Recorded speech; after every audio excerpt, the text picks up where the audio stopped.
Napabalita nga kamakailan na iniwan na nga ni Janine Gutierrez ang LBD Management sa pangangalaga nga ng yumaong si Leo Dominguez at lumipat na daw ang aktres sa management ni Jericho Rosales.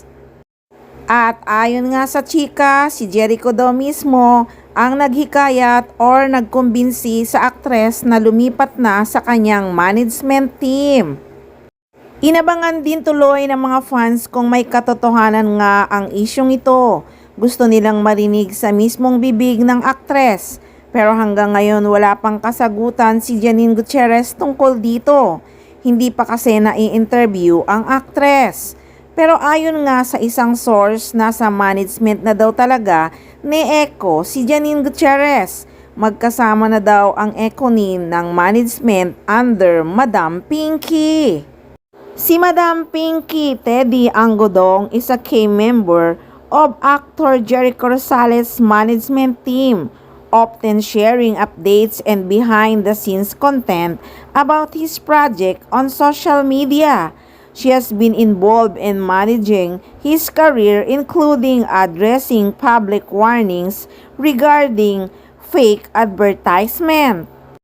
So ang desisyon ng Econin ay nagpapakita lamang ng kanilang patuloy at matatag na relasyon kung saan supportive si Janine Gutierrez sa mga proyekto ni Jericho Rosales. Nakaalalay kasi talaga ang aktres at proud sa mga achievements ni Jericho Rosales, kabilang ang pagsuporta sa mga black screening.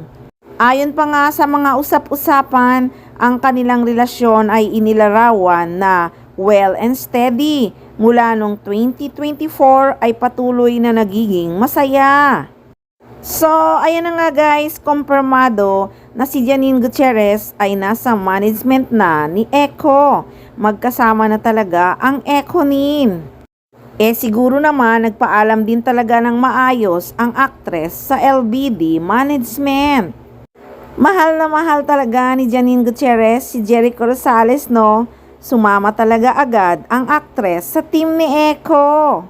So, syempre, subaybayan na lang natin kung anong magiging takbo ng career ni Janine Gutierrez ngayong pareho na sila ng manager ni Jericho Rosales.